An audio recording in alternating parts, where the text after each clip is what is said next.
Buenas amigos y amigas de la historia, bienvenidos. En este video les quiero hablar de la vida de un hombre del siglo IX que fue rey de Wessex, que asentaría las bases logrando sacarse la influencia del reinado de Mercia, ayudando a las futuras conquistas de su nieto Alfredo el Grande. Me refiero al rey de Wessex, Egberto, o también conocido como Egbert, que en su momento fue llamado gobernador de Britania. Si desean alguna biografía, acuérdense, solamente me dejan un comentario. Este video está hecho a pedido de Radek69, Estocolmo. De la vida de Egberto, solo hay fragmentos que muchas veces se contradicen, pero que se puede sacar una idea general de cómo fue su vida.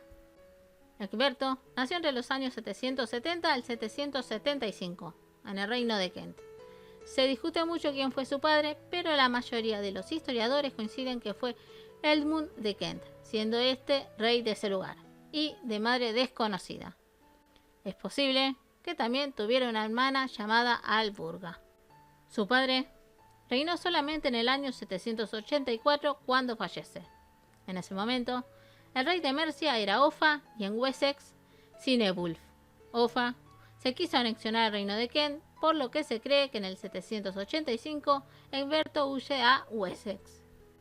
Pero el rey Cinebulf es asesinado en el 786 y se disputa su sucesión, en el que estaba Egberto y Beorhtric, ganando este último apoyado por Offa. Egberto se exilia en el reino franco, aunque hay documentos que dicen que los propios Beorhtric y Offa fueron los que se encargaron de mandarlo a ese lugar, tal vez pensando que no era una amenaza. Se cree que lo mandaron en el 789. La cuestión es que Egberto está en el reino franco, según documentos, por 3 años, pero no parece correcto porque Beorhtric reinó casi 16. Se cree que en realidad estuvo 13 años en la Francia de Carlomagno, donde aprendería las artes del gobierno. Durante este tiempo, se cree que se casó con una pariente de Carlomagno llamada Redburga, con quien tendría a su sucesor Etebulfo en el 806 y una hija y un hijo de nombres desconocidos. Beorhtric muere en el 802 y ahí Egberto se cree que, apoyado por Carlomagno y el papado, logra convertirse en rey de Wessex. El día de su coronación, los Wicce, que tiempo antes tenían su propio reino, pero que fueron absorbidos por Mercia, iniciaron un ataque, pero fueron derrotados.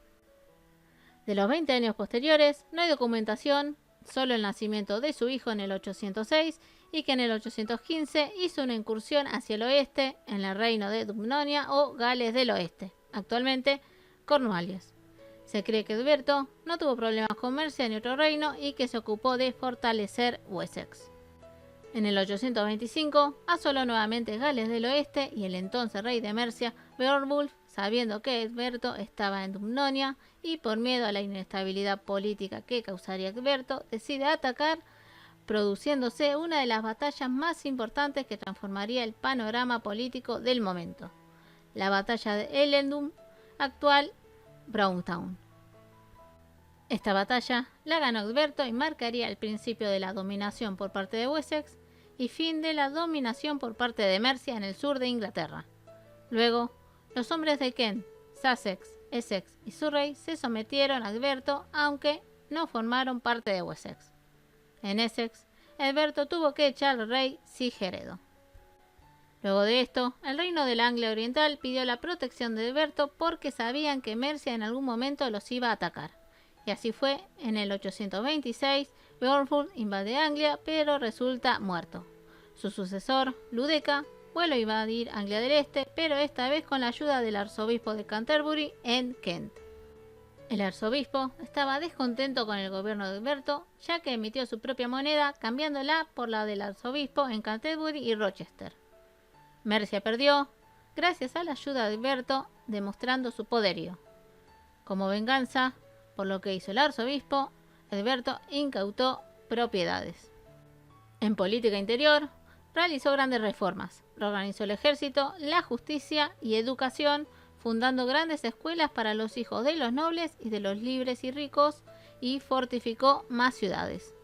En el 829, Egberto invade Mercia y desterró al rey Wiglaf. Luego emitiría monedas como rey de Mercia y sería conocido como el Gran Gobernante o Gobernante de Britania. En el mismo año, va hacia el norte e invade el reino de Northumbria, exactamente Dor, actualmente Sheffield, haciendo que el rey Enredo le pagase tributo. En el 830, realizó una expedición contra los galeses, llegando a su punto más alto de su reinado. A partir del 830 empezaría a perder territorios, según muchos historiadores, porque en ese momento el reino franco, cuyo rey era Luis el Piadoso, tuvo ese mismo año una violenta rebelión que continuaría por toda esa década. Egberto perdería Mercia en ese mismo año a manos del antiguo rey Wiglaf. Al poco tiempo, también pierde poder en Anglia del Este, donde el antiguo rey Athelstan empezó a acuñar su propia moneda. A pesar de todas las batallas que hizo, no pudo reconquistar Mercia, pero logró que éste no obtuviera Anglia del Este. En el 838, empezó a preocuparse por su sucesión en el trono. Para lograr que su hijo Eteulfo pudiera ser su sucesor y evitar problemas, arregló con los arzobispos de Canterbury y Winchester, entregándoles tierras y privilegios. Y tanto el rey como el príncipe fueron aceptados como protectores de los monasterios. Los clérigos realizaron una ceremonia de coronación a Egberto y escribieron los testamentos que designaba como heredero a Eteulfo. Egberto muere en el 839, siendo enterrado en la antigua iglesia de Winchester. Eteulfo asumió sin ningún problema, porque no se conocen otros pretendientes al trono. Su hijo continuaría de la misma forma que su padre, aunque no de tal magnitud, pero sí lo haría su nieto Alfredo el Grande. Egberto no es muy conocido, o si es conocido es por ser el abuelo de Alfredo el Grande, pero gracias a él se pudo ir consolidando lo que sería en el futuro el Reino Unido, estando en manos de un solo monarca. Bueno, amigos y amigas, espero les haya gustado. Ya saben, cualquier biografía, solamente me dejan un comentario. No se olviden de suscribirse y activar la campana, de compartir el video, y si les gustó, no se olviden el like. Nos vemos en el próximo video. Besitos, bye.